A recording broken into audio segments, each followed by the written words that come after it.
Good morning. It's Monday, December the 28th, and this is The Drill.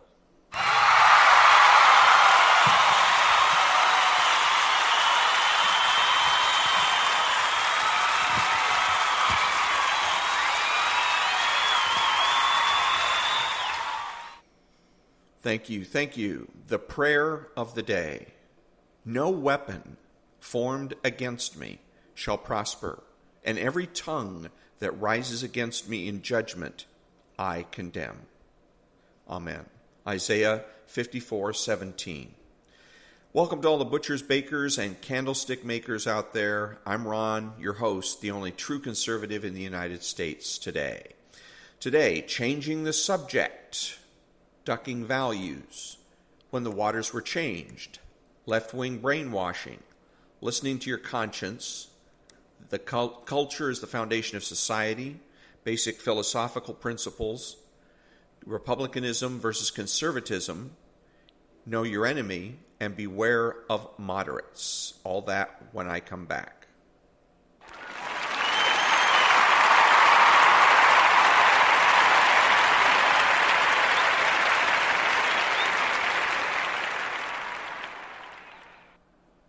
Thank you very much. I wanted to preface anything else that all the other segments in this particular episode by saying I too am disappointed that President Trump signed the relief bill instead of vetoing it. But I trust Donald Trump. If Donald Trump thinks that this is the best way to handle the situation, and by the way, I understand that a deal was basically struck. He signs the bill, and then the Congress is going to come back with a standalone to make sure that we get $2,000 per person instead of just $600. So, but anyways, I'm still disappointed they didn't veto it. There's so much junk in there. Why do we need to be giving money to other countries, for instance? But again, I trust him, and if he feels this is the best thing to do, then I trust him. I don't care what any other politicians say. I don't care what the pundits say. And so, my guess is that part of the reason that he's signing this is because Republicans are concerned about what a veto would do to tip the balance in the Georgia Senate race. So, now what was really irritating, however, was to see a tweet from that piece of shit, Vermont Senator Bernie Sanders.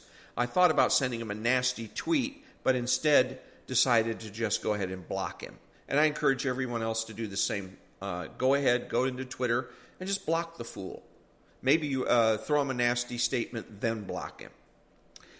I've run into many lefties over the years that like to frustrate me in conversation by constantly changing the subject. They do it in a subtle way, but they change the subject nonetheless. I've had them change the subject by turning a subjective issue into an objective issue, and vice versa. I've also had them switch from the specific to the general, and vice versa. The left in this country wants you to try to answer a general question specifically and a specific question generally, which is impossible to do. A sub-tactic of the general to the specific tactic is to switch from the professional to the personal. I always keep an eye out from this tactic when dealing with the left, and you should as well. I got reminded of this from a conversation I had many years ago when I was in the Air Force, where a contractor, there's an Air Force contractor, guy that, as a matter of fact, was a retired technical sergeant, and he was telling me, relating a conversation he had with the squadron commander.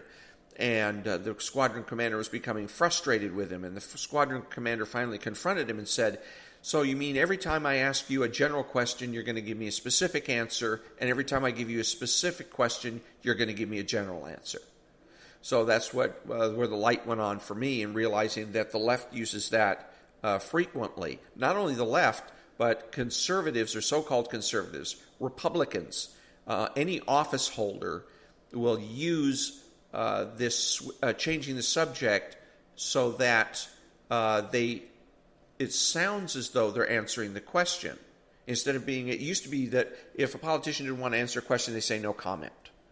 And for whatever reason, they've gotten away from that. I guess they figure this is better, that they just change the subject in a very subtle way and then It sounds like they're answering the question when, as a matter of fact, they aren't. For instance, another good example of this is Dallas Mavericks owner Mark Cuban was asked about Chinese influence in the National Basketball Association, and he was asked by a lady reporter whether or not the league should be taking $500 million from a country that is in the habit of oppressing and putting people into concentration camps because of their religious viewpoints. And he answered, "Oh, so we should just quit buying anything from China anymore. That's ridiculous," and then walked away. He didn't answer the question. He simply changed the subject. The subject isn't China. The subject is influence, the money influence of how the NBA is influenced by money, and whether or not the NBA is exercising due diligence when it accepts money donations or otherwise investments. Let's put it that way. So he changed the subject this way. It sounds to everybody listening as though he answered the question, when as a matter of fact he did not. So when you catch somebody doing something like that, you stop them and say, "Sorry, I'm not going to let you change the subject." The issue isn't whether or not we buy items from China. The issue is whether or not you're going to allow the Chinese government or the communist government to invest in, and therefore influence the NBA. If I buy, as a citizen, if I buy a product from China, that doesn't mean that the Chinese government owns me, and that the Chinese government is going to call me on the phone and say, "You better do this or vote this way, or else I'm not going to send you any more of that Chinese product that you like to buy." Cell phones, for instance. You're not going to get any more Apple iPhones. Okay, we know you bought an Apple iPhone, and so if you don't vote our way, then we're not going to give you any more iPhones, or we're not going to produce or manufacture any of those. So it's a big difference. But anyways, you got to call them on it when they're changing the subject. And you're gonna figure this out, because they're gonna answer, and you're gonna think it's gonna be that little voice in your head that says something's wrong here. That's what it's gonna come across is this uncomfortable feeling, and you'll get used to the idea of figuring it out on the spot what it is that makes you feel uncomfortable, and going ahead and addressing it. So when I come back, ducking values.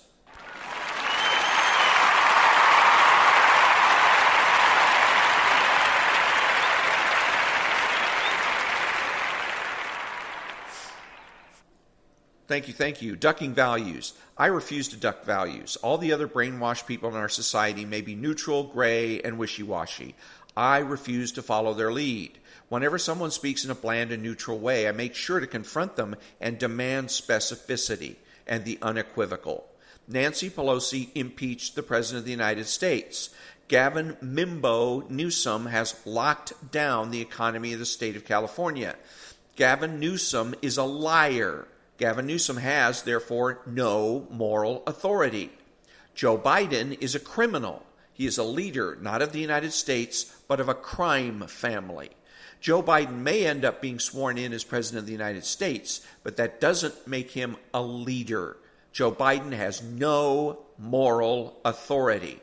Joe Biden is not my leader. If Gavin and Joe have no moral authority, by the way, neither do any of their appointees. I refuse to submit willingly to either of these criminals. I will obey them only under duress. I will always be on the lookout for opportunities to defy, disobey, and exercise malicious compliance. I will do these things because I value integrity and credibility, two values in short supply with Joe and Gavin. Joe and Gavin need to get rid of the promotion of values if they're to prevail. And since I live with and promote values, I have an automatic shield against them.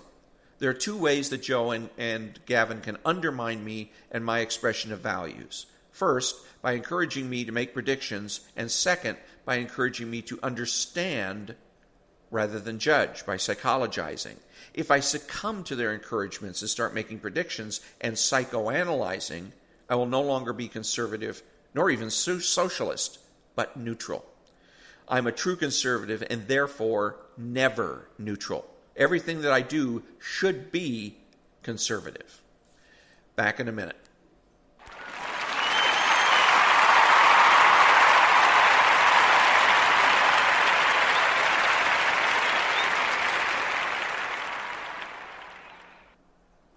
Thank you. When the Waters Were Changed is a book from a book by Idris Shah called Tales of the Dervishes, and this is my own special rewriting of that, or editing of that particular story. Once upon a time, a man named Kadir called upon me with a warning. At a certain date, he said, all the water in the world which had not been specifically hoarded would disappear. It would then be renewed with different water, which would drive men mad. I listened to the meaning of this advice. I collected water and went to a secure place where I stored it and waited for the water to change its character. On the appointed date, the streams stopped running, the wells went dry, and I, who had listened, seeing this happen, went to my retreat and drank my preserved water. When I saw from my security the waterfalls again beginning to flow, I descended among the other sons of men. I found that they were thinking and talking in an entirely different way from before. Yet they had no memory of what had happened, nor of having been warned. When I tried to talk to them, I realized that they thought I was mad, and they showed hostility or compassion, not understanding. At first, I drank none of the new water, but went back to my concealment to draw on my supplies every day. Finally, however, I took the decision to drink the new water, because I could not bear the loneliness of living, behaving, and thinking in a different way from everyone else. I drank the new water and became like the rest. Then I forgot all about my own store of special water, and my fellows began to look upon me as a madman who had been miraculously restored to sanity. When I come back, assuming the worst,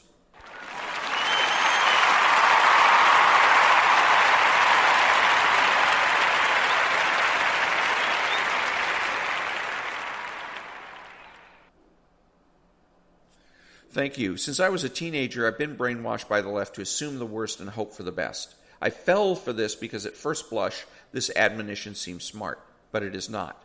It's ridiculous and unrealistic. It assumes a malevolent universe that is unknowable and terrifying, and therefore that failure is to be expected. I know by the evidence of my senses and the use of my mind that the universe is benevolent, that success is to be expected. What I, as a true conservative, do is make realistic goals and make realistic contingencies.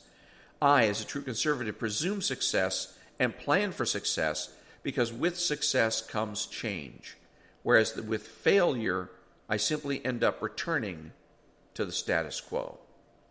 One of the most important things that Ayn Rand taught me was to listen to myself. When I take seriously that little voice inside my head that tells me when something is wrong, I am rewarded. I'm rewarded with ever-increasing confidence. Whenever I am reading something or watching television or listening to the radio, and I begin to feel uncomfortable, I make note of what exactly is bothering me and think about it. If at first I am frustrated, I'm not put off. I remain persistent, and I eventually succeed. The key to confident behavior is for me to be able to trust myself. I've learned over the years that culture is the foundation of a society. Everything else is built on top of it. Culture informs politics. The left naturally is trying to subvert our culture. They're using Eastern cultures to do that.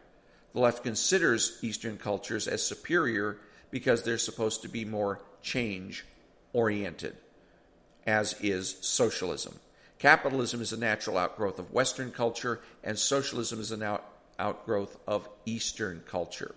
So I am about, when I am promoting conservatism, acting conservative, I am also promoting Western culture. When I come back, philosophical principles and republicanism versus conservatism.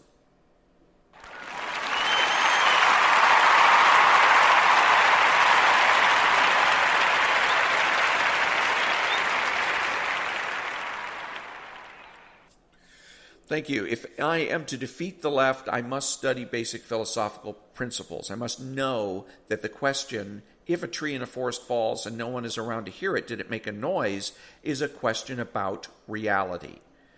Is knowledge innate or acquired? Am I born with all the knowledge that I'm going to have, or am I born a blank slate and learn as I go along? Are rights and wrongs universal? Do they apply to everybody everywhere for all times? What is justice? Do I have free will, or am I determined by powers beyond my control? What is it that I find beautiful or ugly?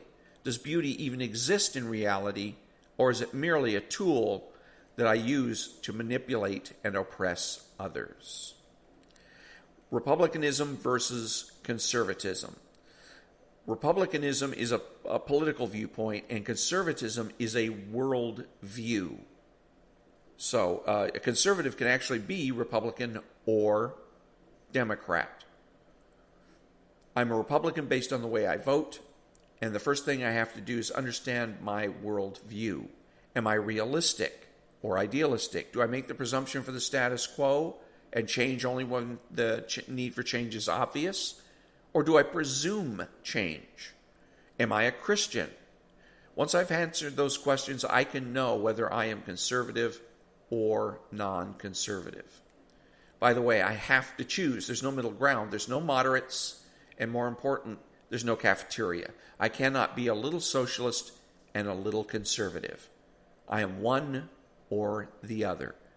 Any valid political philosophy must be all-encompassing for obvious reasons. It must prepare me to deal with any situation or contingency, and the only way to do that is to have political ideas that match my worldview. Is the world an inherently bad place where failure is to be expected, or is the world a place where I can and do know things and therefore reasonably expect success? When I come back, know who your enemy is and know that there are no moderates.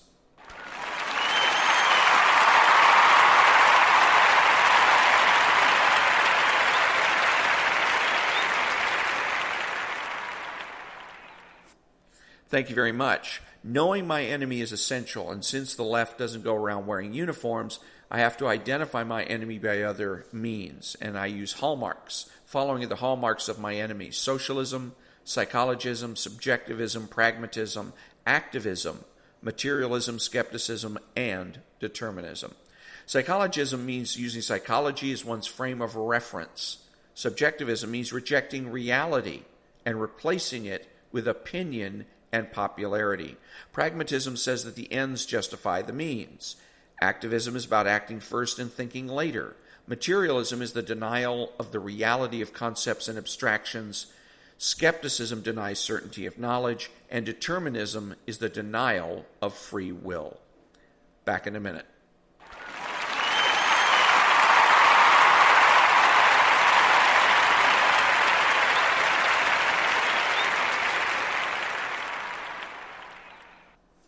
Thank you very much. Be of good cheer. The universe is benevolent and success is to be expected.